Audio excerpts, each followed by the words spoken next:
حالی نے یادگار غالب میں انہوں نے غالب کی سوانح حیات یعنی غالب کی زندگی کے بارے میں بتایا ہے، اور حالی نے شاعری کی ابتدا جو ہے شاعری کی ابتدا غزل سے کی تھی۔ اس حقیقت کا اعتراف انہوں نے اپنے دیوان حالی کے دیباچے میں بھی کیا ہے کہ غزل سے ان کا اسٹارٹ ہوا ہے، نظم اور غزل دونوں میں انہوں نے حقیقت نگاری سے کام لیا ہے۔ ٹھیک، یہ تھا الطاف حسین حالی کا تعارف۔ رشید احمد صدیقی کے بارے میں کہتے ہیں کہ مصدق حالی وہ شاہکار ہے جس نے شاعری کی دنیا میں اور قوم کی زندگی مذہب انقلاب برپا کر دیا۔ حالی اگر صرف مسدسی لکھتے تو بڑے آدمی ہوتے۔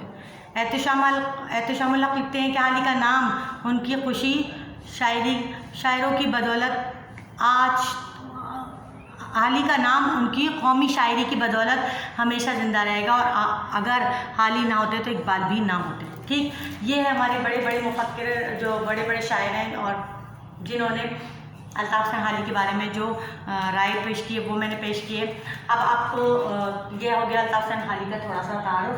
اب میں آپ کو جو ہے اشعار کی تشریحات، ہم کے 2 اشعار کی تشریحات بتاتی ہوں، وہ کس طرح کرنا ہے۔ دیکھیے، پہلا شعر ہے، قبضہ ہو دلوں پر کیا اس سے سوا تیرا۔ اپنے بک میں دیکھیے بیٹا، قبضہ ہو دلوں پر اس سے سوا تیرا، ایک بندہ ہے نافرمان ہمسرا تیرا۔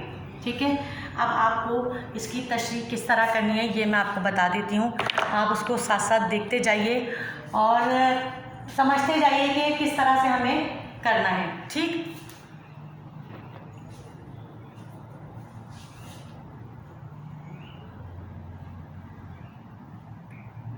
صحیح۔ سب سے پہلے ہمیں لکھنا ہے تعارف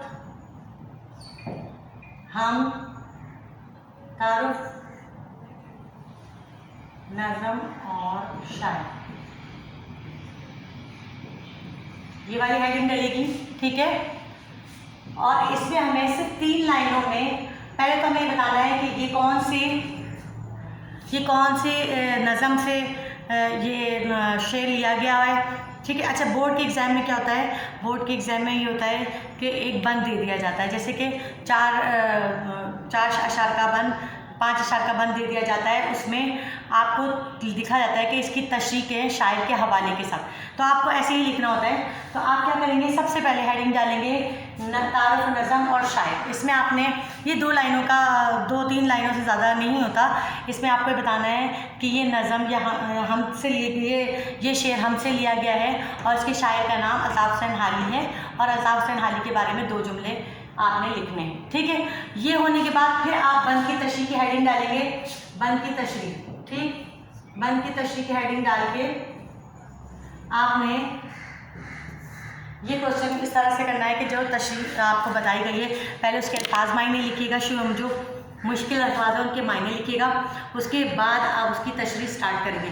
اس کے بعد جب آپ اس کی تشریح سٹارٹ کریں گے تو پھر اس کی تشریح کس طرح سے کریں۔ پہلا شعر جیسے قبضہ ہو دلوں پر کیا اس سے سوا تیرا، اس میں شاعر کہتے ہیں، اس شعر میں شاعر کہتے ہیں کہ اللہ کہ ہمارے دلوں پر تیرا ہی قبضہ ہے، لیکن اس کے باوجود بھی اپنے آپ کو خود کو نافرمان کہتے ہیں کہ جو نافرمان جو ہیں وہ بھی تیرے حمد و ثنا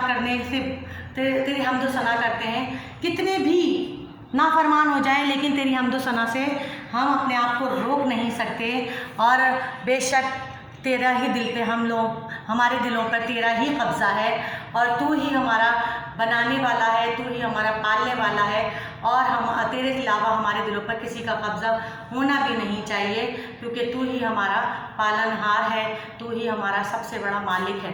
ٹھیک ہے، نیکسٹ شعر ہے، بہت زیادہ لمبی چوڑی تشریح کریں گے۔ دیکھیں جو شعر میں پوچھا گیا ہے صرف اسی پر فوکس کرنا ہے، زیادہ لمبی تشریح کریں گے تو وہ جو ہے نمبر اتنے ہی دیے جائیں گے جتنے کہ اس کے ہیں، اگر آپ نے بہت زیادہ کی تو اس کے اتنے نمبر نہیں دیے جائیں گے۔ دوسری بات، بورڈ کے ایگزام کے تحت جو ہے ابھی تو ہم کر رہے ہیں، لیکن اگر ہم جب غزل کریں گے تو اس میں ہم ایک گرامر کا پورشن بھی لیتے ہیں اور اس میں ہم دوسرے الفاظ معنی اور چیزیں رکھتے ہیں جس کے بغیر کوشچن کمپلیٹ نہیں ہوتا. لہٰذا ابھی ہم کی تشریح کر رہے ہیں. ہم کی اس بند کی تشریح کے ساتھ ایک اور سوال آتا ہے، بند کی تشریح کریں یا مرکزی خیال کریں. ٹھیک ہے، تو آپ نے بند کی تشریح کرنی ہے یا مرکزی خیال کرنی ہے. زیادہ تر بچے جو ہیں وہ مرکزی خیال پر فوکس کرتے ہیں، بند کی تشریح ان کے لیے تھوڑی مشکل ہوتی ہے. تو اس لیے بند کی تشریح اگر کریں تو صرف بند کی تشریح اور مختصر سا نظم کا اور شاعر کا تعارف کے ساتھ بند کی تشریح آپ کر سکتے ہیں. ٹھیک ہے، اب جیسے اس کا دوسرا شعر ہے، وہ سب سے مقدم ہے حق تیرا ادا کرنا، بندے سے مگر ہوگا حق کیوں کر ادا تیرا. ٹھیک ہے، اس شعر میں سب سے پہلا حق شاعر کہتے ہیں، اس شعر میں شاعر نے فرمایا ہے کہ سب سے پہلا حق ہم سب پر، تمام انسانوں پر ہمارے پروردگار کا ہے، لیکن اس کے باوجود بھی ہم جو ہیں وہ تیرا حق ادا نہیں کر پاتے. ہم تیرے بہت گناہ گار بندے ہیں، جو تیرا حق ہے، جو تیرا مقام ہے، ہم اس کا حق ادا نہیں کر پاتے. لیکن دنیا میں سب سے پہلے حق جو ہے ہمارے رب کا ہے، ہمارے پروردگار کا ہے، مگر ہم سے وہ حق ادا نہیں ہو پاتا. ہم تیرے نافرمان ہیں، گناہ گار ہیں، اس لیے ہم جو ہے چاہتے ہیں کہ تیرا حق ادا کر سکیں، لیکن اس طرح ہم نہیں کر سکتے. ٹھیک، اسی طرح سے آپ نے بقیہ اشعاروں کی بھی تشریح کرنی ہے اور اسی طرح سے بھی ہمیں آگے ہم کی، نعت کی، غزل کی دو اشعار کی میں تشریحات آپ کو بتاتی جاؤں گی، کیونکہ ہمارے پاس وقت بہت مختصر ہے اور ہم جو ہے لمبا چوڑا لیکچر آپ کو دیں گے تو آپ جو ہے سمجھ نہیں پائیں گے. ان دو اشعار کی تشریحات کے ساتھ ہی آپ کو میں نے پورا طریقہ کار بتا دیا ہے.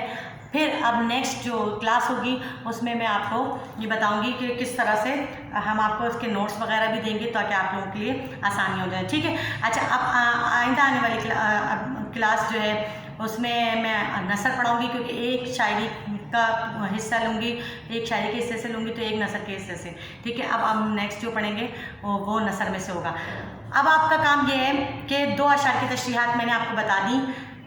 دو اشعار کی تشریحات آپ نے کاپی پہ کرنی ہے نظم اور شاعر کے تعارف کے ساتھ. ٹھیک ہے، یہ آپ نے کرنی ہے اور جب نیکسٹ کلاس ہوگی تو پھر میں آپ یہ سارا اسائنمنٹ آپ کا جو ہے ہم چیک بھی کریں گے، لہٰذا یہ کام آپ لوگ کیجیے گا.